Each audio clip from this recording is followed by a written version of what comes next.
काल आपण retirement of partner म्हणजे एखादा पार्टनर जर फर्म मधून बाहेर पडला तर त्याचं थोडीशी माहिती बघितली होती, म्हणजे इंट्रोडक्शन वगैरे, रेशो, त्याच्यानंतर प्रॉफिट कसा कॅल्क्युलेट केला जातो, बाहेर जाताना त्याला काय द्यावं लागतं, त्याच्या वाटणीचा जो हिस्सा असेल तो त्याला परत करावा लागतो.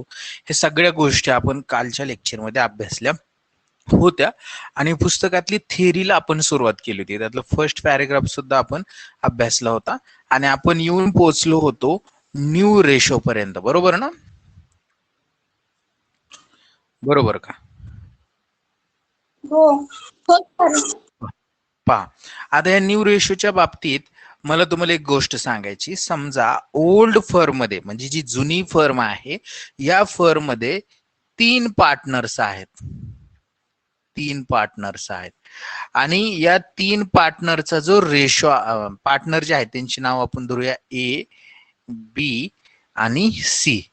हे 3 जण आहेत आणि या 3 पार्टनरचा रेशो जो आहे तो आहे 3:2:1 हा रेशो आहे.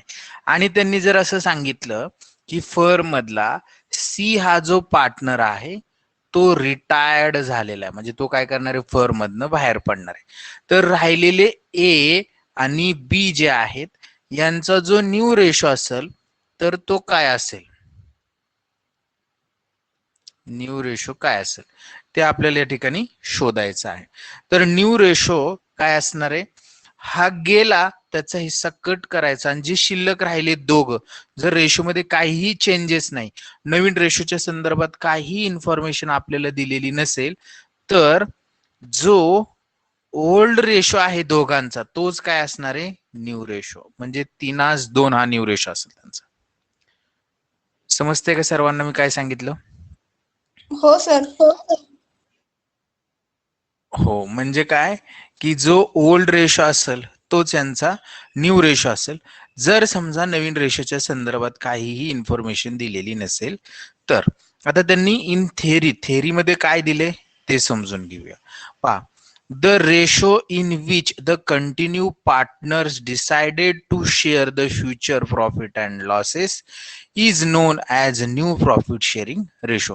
म्हणजे रिटायरमेंट मध्ये न्यू प्रॉफिट शेअरिंग रेशो कशाला म्हणायचं, द रेशो इन विच, असा रेशो किंवा असं प्रमाण जे कंटिन्यू पार्टनर जे आहेत ते ठरवतात की आपला फ्युचर मधला प्रॉफिट किंवा लॉस त्या प्रमाणात वाटून घ्यायचा, त्या प्रमाणाला नवीन रेशो असं म्हणणार. म्हणजेच काय, जुने जे कंटिन्यू पार्टनर आहेत ते ठरवतात की आपला रेशो कसा असला पाहिजे, 3:2 असला पाहिजे किंवा 2:1 असला पाहिजे किंवा 5:3 असला पाहिजे.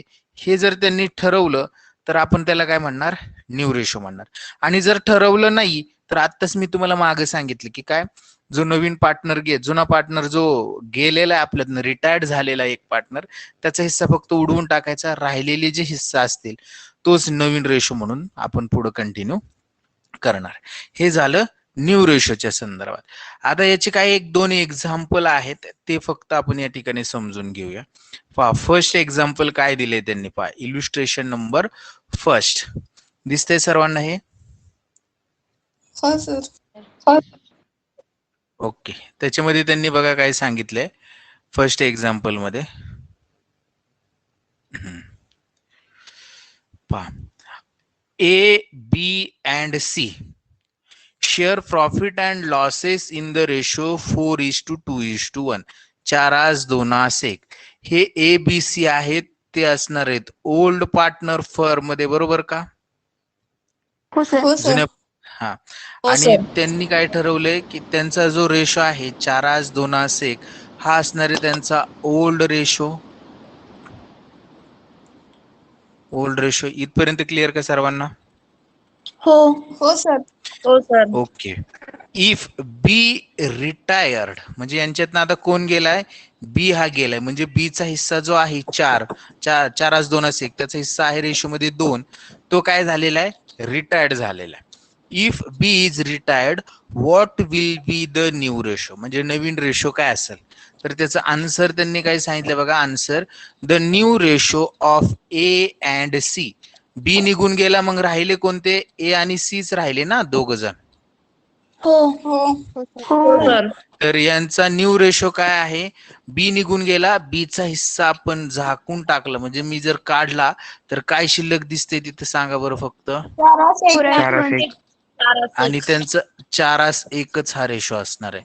Will be the cancelling by B share, म्हणजे फक्त बी चा शेअर काय करायचा, कॅन्सल करायचा, आणि फक्त नवीन रेशो त्यांचा 4:1 असेल. इट इज कॅन्सलिंग बाय बीज शेअर, म्हणजे बी चा शेअर कॅन्सल केला. तर अशा पद्धतीने अतिशय सोपी मेथड आहे, बरोबर ना? काय याच्यात डोकं चालवायची गरज आहे का आपल्याला? New ratio. आता पहा, पुढचं एक एक्झाम्पल आहे, थोडस मिनिमाइज करतो मी, म्हणजे तुम्हाला मला व्यवस्थित दाखवते. पहा, पुढच्या एक्झाम्पल मध्ये त्यांनी काय सांगितलंय, x Y and Z share profit and losses equally. त्यांचा प्रॉफिट अँड लॉस काय आहे? इक्वली, म्हणजे एक्सचा 1 आहे, वायचा सुद्धा 1 आहे, आणि झेडचा सुद्धा काय आहे? 1, म्हणजे प्रॉफिट शेअरिंग रेशो 1:1:1 आहे. क्लिअर का? हो सर. बघा, झेड रिटायर्ड, झेड काय झालाय? रिटायर्ड झालेला आहे. अँड ही शेअर, त्याचा जो एक हिस्सा आहे प्रॉफिट मधला, हा जो शेअर आहे, is acquired by x and Y in the ratio of 3:1. म्हणजे त्यांनी काय केलेलं आहे, झेडचा जो हिस्सा जो सोडून गेला तो फ्युचर मधला, तो आता कोण धारण करणार? एक्स आणि वाय. तो कशा पद्धतीने करणार आहे? 3:1 या पद्धतीने करणार आहेत. म्हणजे आता यांच्या रेशो मध्ये वाढ होईल. म्हणजे आपल्याला काय करावं लागेल? Calculate the new profit sharing ratio. ही एक वेगळी पद्धत आहे. त्यांनी काय सांगितलं की जो जुना पार्टनर आहे, जो सोडून जाणारा पार्टनर आहे, त्याचा हिस्सा 3:1 वाटून घेणार आहेत. म्हणजे यांचा जो 1:1 जो हिस्सा होता ना, याच्यामध्ये 3 इकडे ऍड होतील आणि इकडं 1 ऍड होईल. म्हणजे असं समजायचं ना, 3 आणि 1 4 आणि 1 आणि 1 2, म्हणजे 4:2 रेशो येईल, असं नाही. असं नाही. पण त्यांचा जो जुना रेशो होता तो इक्वल होता. पण आता इक्वल राहील का? बघा, याला 3 भेटणार आहेत आणि याला 1 भेटणार आहे. इक्वल राहील का तो? नाही. म्हणजे रेशो काय होईल? नवीन रेशो चेंज होईल. मग अशा वेळेस चेंज जर झाला असेल तर कॅल्क्युलेशन कसं करायचं? बघा, त्यांनी अतिशय सोपं सांगितलंय. Calculation of new profit sharing ratio is equal to, म्हणजे तो कसा करायचा? तर त्याच्यामध्ये ओल्ड रेशो त्यांनी दिलेला आहे एक्स वाय झेडचा, काय आहे? 1:1:1. म्हणजे त्यांची जर बेरीज केली तर किती येईल? ती तिघांची मिळून 3 येईल, बरोबर. मग झेड जो सोडून जाणार आहे त्याचा एक हिस्सा, तो acquired bye x and Y. X and Y ने तो अक्वायर्ड केलाय. तो कोणत्या रेशो मध्ये अक्वायर्ड केलाय? 3:1. म्हणून आपल्याला जो एक्स आणि वाय जो असणार आहे त्याचा गेन रेशो काढावा लागेल. मग एक्स आणि वायचा गेन रेशो काढण्यासाठी त्यांनी त्याचा फॉर्म्युला असं सांगितलेला आहे की ओल्ड रेशो, या ठिकाणी आता हा काय कुठं पुस्तकात फॉर्म्युला नाही, गुणुले जो सोडलेला आहे, म्हणजेच काय, आपण त्याला सॅक्रिफाय म्हणूया. सोडून दिला म्हणजे सॅक्रिफाय केलं, बरोबर. सॅक्रिफाय रेशो म्हणजे सॅक्रिफाय रेशो म्हणण्यापेक्षा सोडलेला सॅक्रिफाय केलेलं रेशो. आता त्याला नाव नेमकं काय द्यायचं तेच माहित नाही, पण त्याचा हिस्सा सोडून दिलेला एवढं लक्षात राहू द्या. ह्याचा जर एक्सचा जर ओल्ड रेशो आहे, पहा, रेशोची बेरीज आहे 3, आणि जर अपूर्णांकात लिहिला एक्सचा ओल्ड रेशो तर किती? 1/4. 3 येईल ना. बघा, ओल्ड 3, आणि त्यांच्या वाट्याला ज्याने सोडून गेलाय त्यातला किती हिस्सा येतोय? 3 येते. बघा, म्हणजे जो वायने जे प्रॉफिट सोडणार आहे त्याच्यापैकी 3 रुपये याला भेटणार आहेत आणि 1 रुपये याला भेटणार आहे, बरोबर. म्हणजे एक्स ला 3 भेटणार आहे आणि वाय ला काय भेटणार आहे? 1 भेटणार आहे. मग जर हा पूर्णांकात लिहिला एक्सचा हिस्सा तर तो किती येईल? 3/4 येईल, बरोबर. 4 येईल, 4 लक्षात राहू द्या. 3/4. आता 3 आणि 1 यांची बेरीज येते 4, आणि त्याचा हिस्सा 3 आहे, म्हणून अपूर्णांकात जर लिहिला तर 3/4. कसं आलं? कळलं का? 3/4. हो सर. ओके. आणि यांचा अंशाचा गुणाकार केला, 3 × 1 = 3, राहिले 3 आणि 3 चोक 12 म्हणजे त्याचा ह्याचा गेन रेशो आला 3/12 आणि याचा बघा वायचा कसा काय कॅल्क्युलेट करावा लागेल.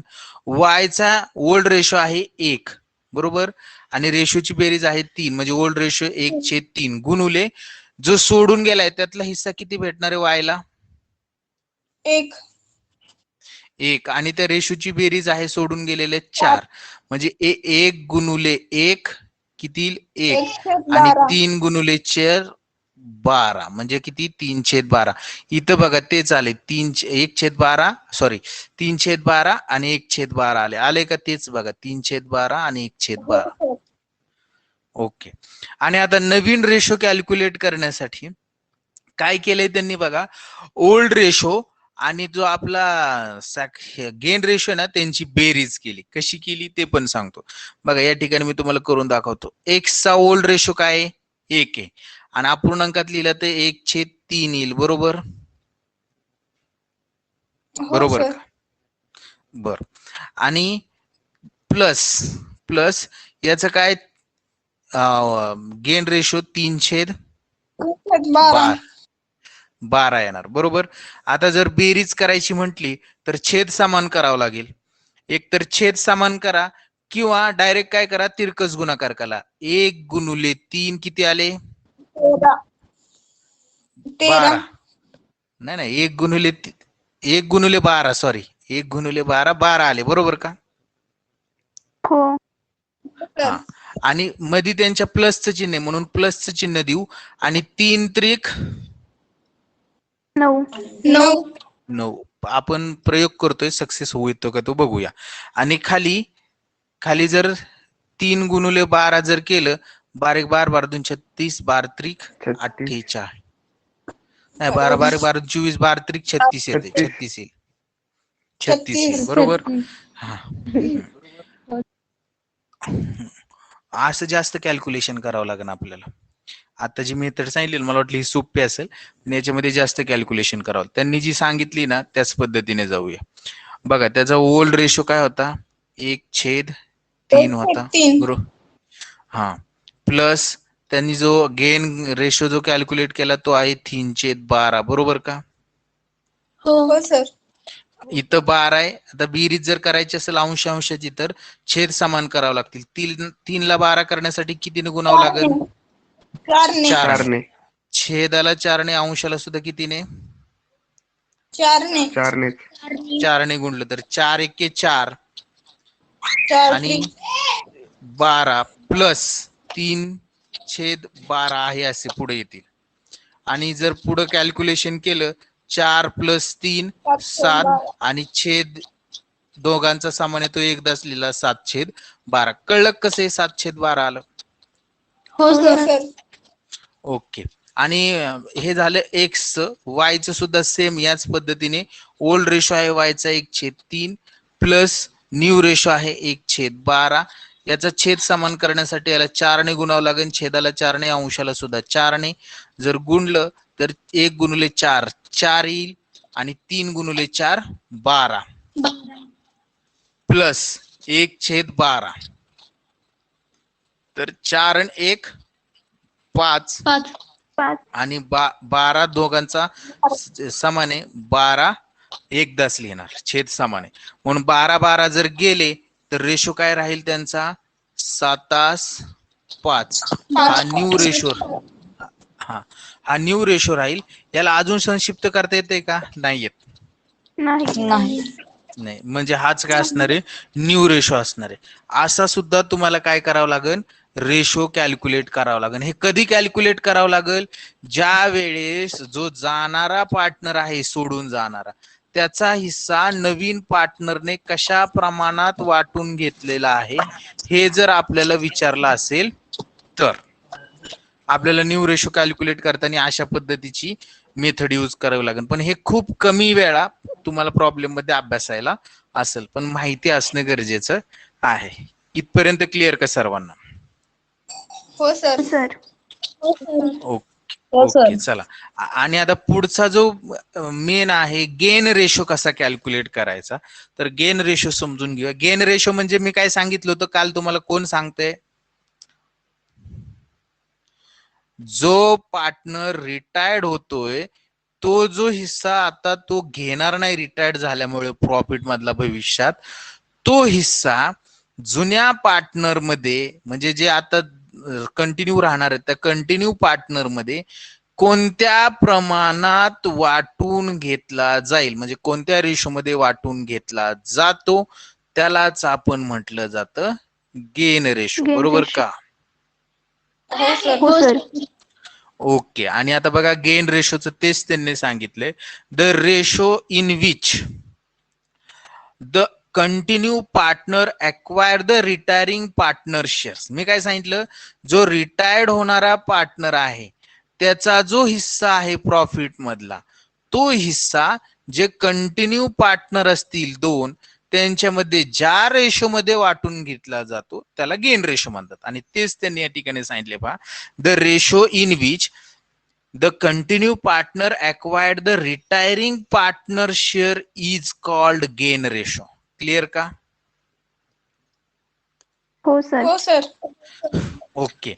त्यांनी पुढे काय सांगितलंय, it is normally use to written off goodwill. आता हा कशासाठी युजफुल असतो, म्हणजे गेन रेशो काय करण्यासाठी आपल्याला कॅल्क्युलेट करायचा, तर normally useful to written off goodwill. Goodwill written off करण्यासाठी. लक्षात राहू द्या, रिकामी जागेसाठी तुम्हाला विचारतील.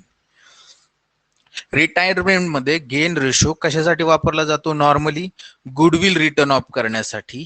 Create or raise the goodwill, म्हणजे गुडविल रेज आणि रिटर्न ऑफ दोन्ही लक्षात राहू द्या. गुडविल जर रेजड असेल तर गेन रेशोची गरज आहे, आणि गुडविल जर रिटर्न ऑफ असेल तर तरी सुद्धा आपल्याला गेन रेशो काय करावा लागणार आहे, कॅल्क्युलेट करावा लागणार आहे. कधी? गुडविलच्या बाबतीत रेज आणि रिटर्न ऑफ असेल तर. क्लिअर का इथपर्यंत? हो सर. ओके. आणि हा गेन रेशोचा फॉर्म्युला आहे पहा या ठिकाणी दिलेला. हा फॉर्म्युला एक सर्वांनी पाठ ठेवायचा. काय फॉर्म्युला आहे पहा, ती gain ratio is equal to new ratio minus old ratio. काय आहे? New ratio minus old ratio हा गेन रेशोचा फॉर्म्युला आहे. आणि याच्यावरून एक आपण गणित आता एक्झाम्पल पण समजून घेऊया. बघा, A B and C are sharing profit and losses in the ratio 4:3:2. म्हणजे हा त्यांचा कोणता रेशो आहे? Old ratio. Very good, old ratio आहे. बी रिटायर्ड झालेला आहे. बी काय झाला? रिटायर्ड झाला. A and C share future profit equally. A आणि सी ने भविष्यातला प्रॉफिट जो आहे तो काय करायचा? इक्वली शेअर करायचा.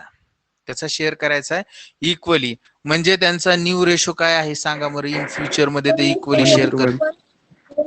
व्हेरी गुड, 1:1 असणार आहे. Calculate gain ratio. आणि याच्यावरून काय कॅल्क्युलेट करा? गेन रेशो कॅल्क्युलेट करा असं त्यांनी आपल्याला विचारलेलं आहे. तर आपण गेन रेशोचा फॉर्म्युला या ठिकाणी लिहून घ्यायचा. पहा, फॉर्म्युला काय आहे? Gain ratio is equal to new ratio minus old ratio. New ratio minus old ratio. तर ए बी तर जाणार आहे, ए फक्त आणि सी राहणार आहे फर्म मध्ये. बरोबर ना? हो. आणि त्यांचा गेन रेशो काय असेल तेच फक्त आपल्याला कॅल्क्युलेट करायचंय. तर पहा, ए चा न्यू रेशो काय आहे? न्यू रेशो मी तुम्हाला सांगितलं इक्वली म्हणजे 1:1. हा, म्हणजे अपूर्णांकात लिहिलं तर 1/2 येईल. बरोबर. आणि minus old ratio. Old ratio वजा म्हणूया. ओल्ड रेशो बघा, ए चा आहे 4 आणि या रेशोची बेरीज किती? 4 आणि 3 7 आणि 2 9. बरोबर ना? म्हणजे किती येईल? 4/9 येईल. इथपर्यंत क्लिअर का? हो सर. ओके, चला पुढे जाऊया. आता याचं कॅल्क्युलेशन करत असताना ही जी मेथड आहे, मी आता दुसऱ्या मेथडचा यूज करूया आपण. आता रेशो छेद सामान करणं सहज शक्य नाही आपल्याला लगेच. बरोबर ना? मग आपण तिरकस गुणाकार करूया. 1 गुणुले 9 किती येतील? 9. 9. 9. मधी चिन्ह कशाचं आहे? वाजाचं आहे, म्हणून आपण वाजाचं चिन्ह देणार. बरोबर का? हो सर. हो सर. आणि 2 गुणुले 4 किती येतील? 8. 8. 8 येतील. भागिले 2 गुणुले 9 छेदांचा गुणाकार करायचा. 18. किती येईल? 18. 18. आणि जर कॅल्क्युलेशन केलं 9 8 गेले राहिला 1 आणि छेद 18 आहे तो 18च लिहिणार. 1/18. कसं आलं कळलं का? 1/18. हो हो सर. सर. ओके. याच्यात दुसरी एक मेथड अशी पण असू शकते पहा, या ठिकाणी मी तुम्हाला सांगेल. आता या दोघांचा छेद समान केल्याशिवाय आपल्याला रेशो कॅल्क्युलेट करता येणार नाही अपूर्णांकाचा. मग याला जर 18 करायचं असेल 2 ला तर कितीने गुणावं 2 लागेल? ला 9 लागेल आणि 9 ला 8 2 गुणावं लागेल. 9 ला 2 ने गुणावं लागेल. असं करावं लागेल. मग इथे छेदाला 2 ने, अंशाला 9 ने आणि इकडं सुद्धा अंशाला सुद्धा 9 ने आणि इकडं छेदाला 2 ने गुणलं म्हणजे अंशाला सुद्धा 2 नेच गुणलं. आणि मग आपल्याला 9 1 9 करावं लागेल आणि भागिले 18 वजा 4 दुने 8 वजा 18 करावं लागेल. आणि मग आपल्याला ह्या 9 मधनं 8 गेले राहिले 1 आणि 18 एक 10 लिहिणार म्हणजे 1/18. असं सुद्धा कॅल्क्युलेशन करता येऊ शकतं. मग कोणतं सोपं वाटतंय त्या पद्धतीने तुम्ही करा. आपली पहिली मेथड मला जरा सोपी वाटली. बरोबर ना? हो. हो. हो हो. त्या पहिल्या मेथडनेच आता आपण सी च सुद्धा कॅल्क्युलेशन करूया. बघा सी च्या बाबतीत न्यू रेशो काय आहे? सी चा इक्वल आहे म्हणजे 1/2 लिहिन. हा 1/2 मायनस ओल्ड रेशो काय आहे? सी चा हिस्सा आहे 2 आणि त्यांच्या 2. रेशोची बेरीज आहे 9 म्हणजे 2/9. आणि आता तिरकस गुणाकार करूया. 1 गुणुले 9 येईल 9 9. वजा वजाचं चिन्ह आहे. 2 गुणुले 4 किती येतील? 8. 2 गुणुले 2 गुणुले 2 4 भागिले बरोबर. आणि भागिले 2 गुणुले 9 18. 18. तर कॅल्क्युलेशन बघा. 9तनं 4 गेले राहिले 5 आणि 18 आहे असे. म्हणजे त्यांचा गेन रेशो काय आला? 18 गेले तर 1/5 आणि तोच या ठिकाणी दिलाय बघा 1/5. क्लिअर का? हो सर. ओके. चला पुढचं एक एक्झाम्पल आहे. त्याच्यामध्ये आपल्याला आता गेन रेशो कसा कॅल्क्युलेट करायचा आहे ते बघूया. बघा X Y and Z sharing profit and losses in the ratio 4:3:2. 4:3:2 हा आहे त्यांचा ओल्ड रेशो. झेड रिटायर्ड होतोय. The new ratio of X and Y is 3:2. आता त्यांचा नवीन रेशो दिलाय त्यांनी 3:2. Calculate the gain ratio. अगदी अगोदरचं जे उत्तर होतं त्याच्यासारखंच आपल्याला कॅल्क्युलेट करावं लागेल. बघा कसं करणार. आपल्याकडून गेलाय कोण? झेड गेलाय. झेड म्हणजे झेडचा जो ओल्ड रेशो आहे त्यातला त्यात जो 2 हिस्सा आहे त्याला मी गोल करून ठेवतो म्हणजे आपल्या लक्षात राहील की ते गेलेले. आता आपल्याकडे आहे एक्स आणि फक्त वाय यांचा न्यू रेशो आपल्याला कॅल्क्युलेट करायचा. आपलं गेन रेशो आपल्याला कॅल्क्युलेट करायचा आहे. गेन रेशोचा फॉर्म्युला काय आहे आपला? Gain ratio is equal to new ratio minus old ratio. बरोबर. हा न्यू रेशो आहे 3:2. काय आहे? 3:2 आहे. इथं दिलाय बघा त्यांनी. कुठं दिलाय असं जर विचारलं तर इथं दिलेला आहे बघा न्यू रेशो 3:2. बरोबर ना? हो सर. म्हणजे एक्सचा हिस्सा असेल त्याच्यामध्ये 3. जर अपूर्णांकात लिहिला तर एक्सचा रेशो किती? 3/5. कसा आला? 3 आणि 2 ची बेरीज 5 आणि त्याचा हिस्सा 3 आहे म्हणून 3/5 वजा.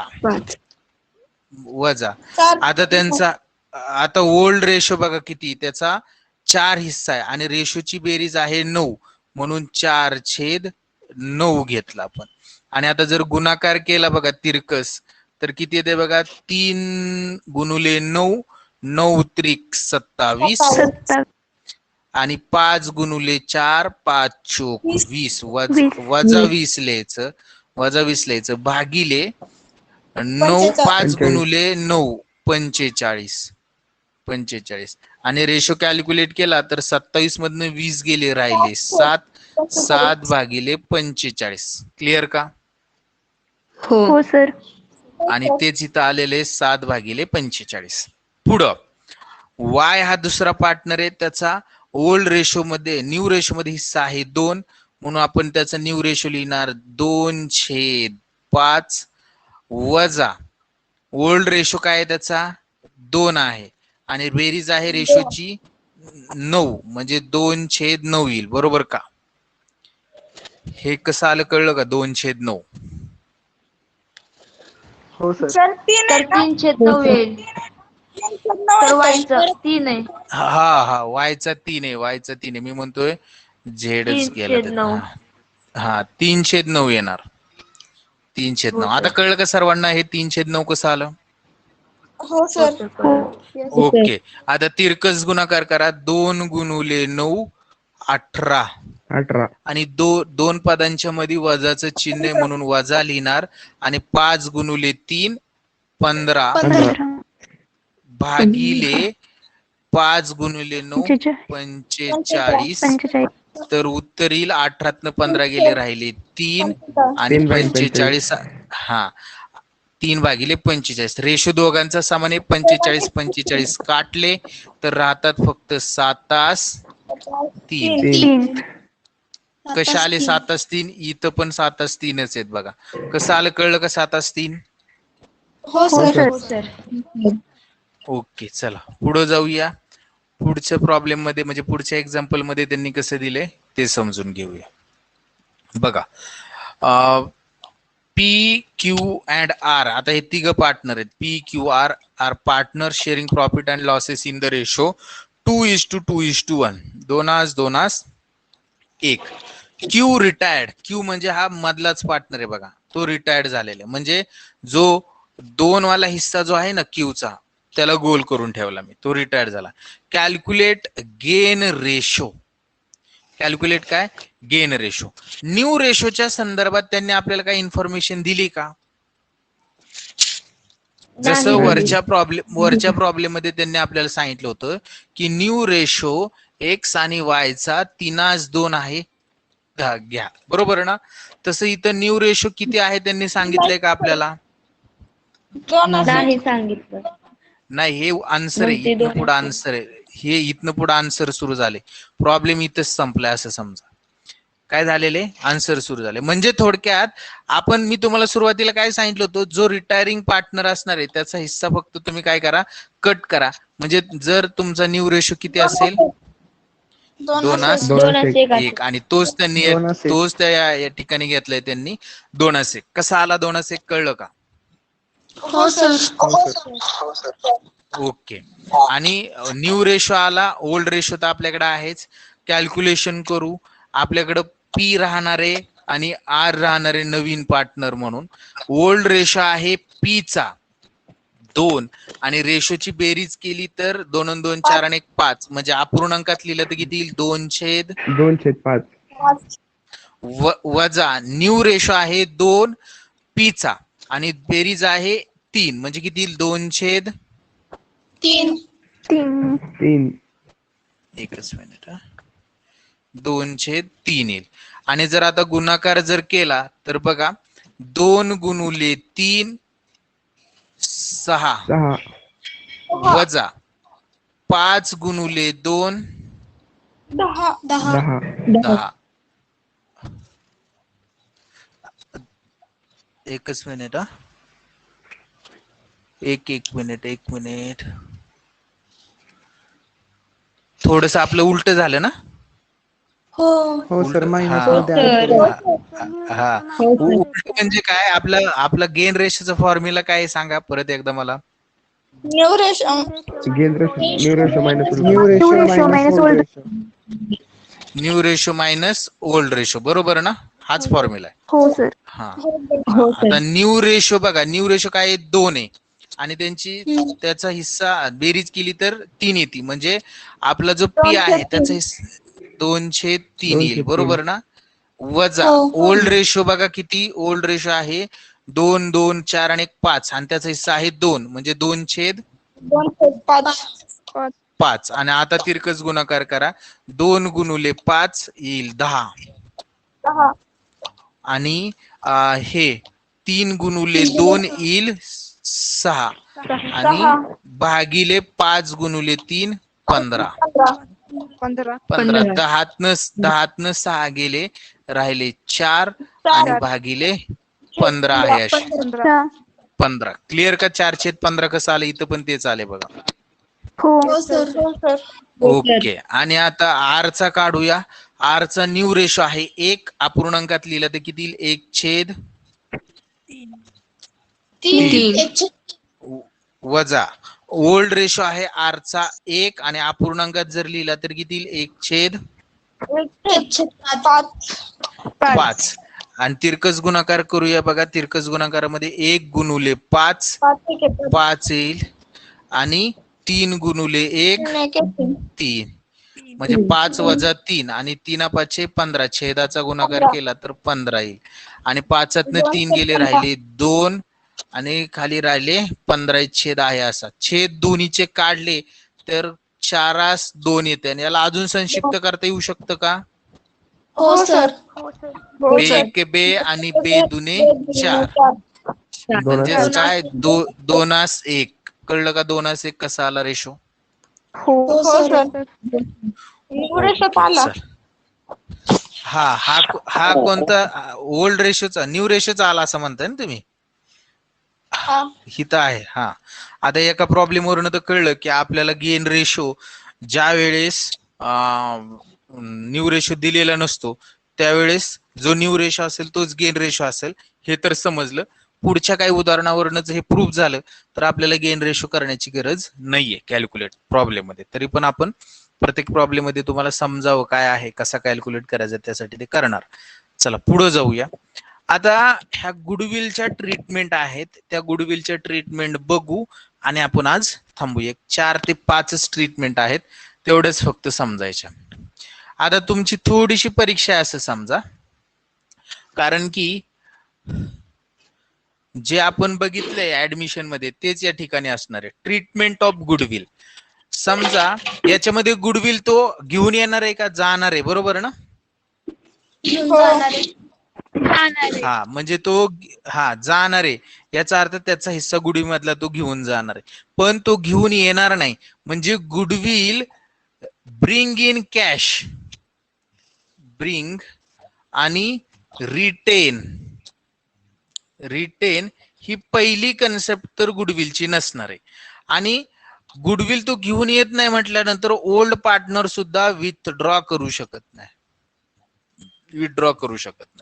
म्हणजे ही सुद्धा कन्सेप्ट नसणार आहे तर आता आपल्याला काय पहा फक्त गुडविल काय असणार आहे रेज्ड गुडविल रेज आणि गुडविल रिटर्न ऑफ ह्या कन्सेप्ट असणार आहेत रिटर्न ऑफ याच्यामध्ये पण त्यांनी 2 प्रकार पाडलेले आहेत काय केले त्यांनी एखाद्या वेळेस गुडविल रेज आणि रिटर्न ऑफ करताना टोटल फर्मचं केलंय म्हणजे फर्म मध्ये जे 3 पार्टनर आहेत ह्या सगळ्यांचं मिळून गुडविल रेज केलं आणि सगळ्यांचं रिटर्न ऑफ केलं किंवा त्यांना असं देखील वाटू शकतं की सगळ्यांचं कशाला करायचंय बाबा जो जाणार आहे ना रिटायरिंग पार्टनर आहे ना त्याच फक्त काय करा रेज आणि रिटर्न ऑफ करा रेज करा आणि रिटर्न ऑफ करा म्हणजे त्याच फक्त आपल्या फर्म मधनं कमी करा म्हणजे एक तर टोटल फर्मचं गुडविल काय करतील ते रेज रिटर्न ऑफ करतील नाहीतर फक्त कोणता रिटायर पार्टनर कोणता रिटायर पार्टनर म्हणजेच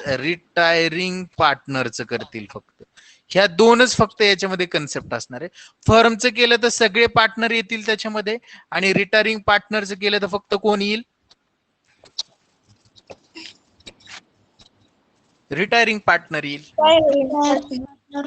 हा फक्त रिटायरिंग पार्टनर येईल तर चला समजून घेऊया बघा काय सांगितले first Wien goodwill of the entire firm म्हणजे पूर्ण फर्मचं गुडविल रेज्ड केलेलं असेल and return in the business असेल रिटेन इन द बिझनेस म्हणजे रेज केलं आणि ते बिझनेस मध्येच रिटेन म्हणजे काय केलं कायम ठेवलं कायम ठेवलं. तर नसलेली असेट आपल्याकडे आली म्हणजे गुडविल आपलं येणार आहे. गुडविल अकाउंट डेबिट, असेट वाढली की असेटला काय देतो आपण? डेबिट देतो, बरोबर ना? डेबिट. हो. हे गुडविल रेज केलं म्हणजेच निर्माण केलं म्हणून गुडविल अकाउंट डेबिट. आणि कोण्या निर्माण केलंय? पूर्ण एंटायर फर्म मध्ये सगळे पार्टनर असणार आहेत, बरोबर ना? हो. हो सर. म्हणून त्या ठिकाणी to all partners capital account, to all partners capital account. कळलं का? Goodwill account debit to all partners capital account. आणि सगळे पार्टनर आहे म्हटल्यावर सगळ्या पार्टनरला ते वाटावं लागणार. आणि सगळ्या पार्टनरचा रेशो कोणता असतो? Old ratio. कोणत्या रेशो मध्ये रेज केलेलं गुडविल डिस्ट्रीब्यूट करणार आपण त्यांना? ओल्ड रेशो मध्ये. आणि त्यांनी त्या ठिकाणी ओल्ड रेशो मध्येच लिहिलेले. आणि त्यांनी असं सांगितलंय की goodwill will be appear in the new balance sheet. हे गुडविल कुठं दाखवायचं? नवीन बॅलन्स शीटला दाखवायचं. क्लिअर का इथपर्यंत सर्वांना? पहिली. हो सर. ओके. आता दुसरी जी कन्सेप्ट आहे याच्यामध्ये एक स्टेप त्यांनी वाढवली. काय केलं? When goodwill of entire firm raise म्हटलंय आणि रिटर्न ऑफ म्हटले, म्हणजेच काय? कमी केलेलं आहे. काय केलं? कमी केलं. पहिली गोष्ट रेज झालं, आपल्याला रेजची एंट्री आहे अशी खाली येईल, वर जी केली तीच. बघा काय? When goodwill raise, goodwill account debit to all partners capital account. All partners capital account. बरोबर, goodwill account debit to all partners capital account. आणि रिटर्न ऑफ मध्ये काय करणार आपण? कमी करत असताना आता जो पार्टनर जाणार आहे त्याचा तर संबंध नाही. रिटर्न ऑफ करताना फक्त कंटिन्यू पार्टनर घ्यायचे. या ठिकाणी पहिल्यांदा गुडविलला डेबिट दिलं तर रेज मध्ये, कमी करताना गुडविलला क्रेडिट द्यायचं. आणि एंट्री होईल बघा गुडविल रिटर्न ऑफची, continue partners capital account debit. बघा, continue partners capital account debit to goodwill account, to goodwill account. ही नवीन कन्सेप्ट, म्हणजे ही जरा IMP एंट्री आहे. ही IMP समजून घ्या. ही अगोदर झाली होती आपली ह्याच्यामध्ये ऍडमिशन मध्ये. रिटायरमेंट मध्ये ही नवीन आहे, याला समजून घेण्याचा प्रयत्न करा. काय? Continue partner capital account debit to goodwill account. आणि कोणत्या रेशो मध्ये? न्यू प्रॉफिट शेअरिंग रेशो मध्ये. कोणत्या रेशो मध्ये? New profit sharing ratio. Continue partner नवीन फर्म मध्ये दोनच राहणार आहेत, दोघांचा रेशो काय असेल? न्यू रेशो असेल, बरोबर ना? हो. हो सर. हो. तर त्या रेशो मध्ये ते आपण त्यांना काय करणार? रिटर्न ऑफ करणार. हे झालं जर टोटल फर्मचं गुडविल रेज आणि रिटर्न ऑफ केलं तर. आता फक्त रिटायरिंग पार्टनरचं गुडविल जर रेज आणि रिटर्न ऑफ केलं तर त्यांनी बघा या ठिकाणी 3 नंबरच्या कन्सेप्ट मध्ये असं सांगितलंय, when goodwill is raise, goodwill काय केले? रेज केले to extent of retiring partner. फक्त कोणाचं? रिटायरिंग पार्टनरचं, टोटल फर्मचं नाही, फक्त रिटायरिंग पार्टनरचं रेज केलेलं आहे. आणि रिटेन म्हणजे ते बिझनेस मध्ये कायम ठेवलेले. तर गुडविल फक्त रिटायरिंग पार्टनरचं रेज केलं, त्यामुळे गुडविल अकाउंट डेबिट टोटल फर्मचं केलं, त्यामुळे त्याला आपण काय म्हटलं होतं? ऑल पार्टनर म्हटलं होतं. आता फक्त रिटायरिंग पार्टनरचं केलंय म्हणून क्रेडिट देणार to retiring partners capital account. To कोण? Retiring part. कळतोय ना फरक दोघांमधला? हो सर. हो का? इथं मी थोडस हे करतो. पहिल्या एंट्री मध्ये काय आहे की गुडविल टोटल फर्मचं रेज केलं म्हणून goodwill account debit. Total firm मध्ये ऑल पार्टनर होते म्हणून to all partners capital account. आता इथं फक्त काय? एक्सटेंडेड रिटायरिंग पार्टनर, फक्त रिटायरिंग पार्टनरचं रेज केलं म्हणून goodwill account debit to retiring partners capital account. आणि हे जे आहे हे appear in the new balance sheet, हे नवीन बॅलन्स शीटला येणार. आणि आता हे रिटायरिंग पार्टनरचे जे गुडविल रेज केलेलं त्यांनी 4 नंबरच्या कन्सेप्ट मध्ये असं सांगितलंय, जर समजा रिटर्न ऑफ केलं, रेज केलेलं रिटर्न ऑफ केलं, तर 3 नंबर मधली पहिली एंट्री रेजची आहे अशी खाली येईल. पण पहिली एंट्री काय येईल? आहे अशी खाली येणार. आणि जी रिटर्न ऑफची एंट्री आहे ती फक्त आपल्याला आता काय करायची? समजून घ्यायची आहे. तर पहा, रेजची goodwill account debit to retiring partner capital account ही झाली पहिली आहे अशी. आणि रेजची रिटर्न ऑफची कोण रिटर्न ऑफ करणार आहे? कंटिन्यू पार्टनर करणार आहे. म्हणून continue partners capital account debit to goodwill account. आणि कोणत्या रेशोमध्ये रिटर्न ऑफ करणार? ते कमी करून घेणार गेन रेशोमध्ये. ही एक IMP कन्सेप्ट आहे. ही एक IMP कन्सेप्ट आहे. बघा, ह्या दोन एंट्री मध्ये तुम्ही फसवू शकता. ही एक आणि दुसऱ्या कन्सेप्ट मधली ही एक. बाकीच्या मध्ये फसण्याची शक्यता नाही, ते समजून येऊ शकतं. आणि बाकी तुम्हाला जे 5 नंबरची जी कन्सेप्ट आहे त्याच्यामध्ये काय आहे ते सांगतो. In case goodwill already appears in the old balance sheet, म्हणजे ओल्ड बॅलन्स शीटला जर गुडविल दाखवलेला असेल आणि परत आपल्याला गुडविल कमी जास्त झाले असं जर सांगितलेलं असेल, गुडविल ओल्ड बॅलन्स शीटला 10 रुपये आणि ते ऍडजस्टमेंट मध्ये वाढले असं सांगितलं 12 रुपये झाले, म्हणजे हे वाढले का कमी झाले? वाढलंय. वाढले. कितीने वाढले? 2 रुपयाने वाढले, बरोबर ना? 2 रुपयाने. बघ, एक्झाम्पल सांगतोय. म्हणून त्यांनी म्हटले the difference in goodwill amount can be shown, म्हणजे 2 रुपये 10 आणि 12 मधला जो डिफरन्स आहे entire in profit and loss adjustment account, ते एक तर रिव्हॅल्युएशन अकाउंटच्या क्रेडिट साइडलाच म्हणजेच प्रॉफिट अँड लॉस ऍडजस्टमेंट अकाउंटला दाखवा, बरोबर. जर वाढलेला असेल आणि कमी झालेला असेल, समजा इथं 10 रुपये ते 8 रुपये झालं, तर हे कुठं दाखवणार? रिव्हॅल्युएशन अकाउंटच्या डेबिट साइडला. डेबिट दाखवा. किंवा एकतर काय करा, रिव्हॅल्युएशनच्या डेबिटला दाखवा, किंवा पार्टनर्स कॅपिटल जर वाढलं तर पार्टनर्स कॅपिटलच्या क्रेडिटला दाखवा, किंवा कमी झालं तर पार्टनर्स कॅपिटलच्या डेबिटला किंवा करंट अकाउंटच्या डेबिट क्रेडिटला दाखवा. एवढंच आहे, याच्यामध्ये दुसरं काही नाही. गुडविलच्या कन्सेप्ट सोप्या आहेत. जरी आता एखादी कन्सेप्ट समजली नसली तरी घाबरून जायचं टेन्शन नाही, कारण नाही आपण प्रॉब्लेम मध्ये ते समजून येईलच आपल्याला. चला मग थांबायचं का? आज आपण राहिलेला भाग पुढच्या लेक्चरला बघूया. हो सर. आज शिकवलेलं समजलं का सर्वांना?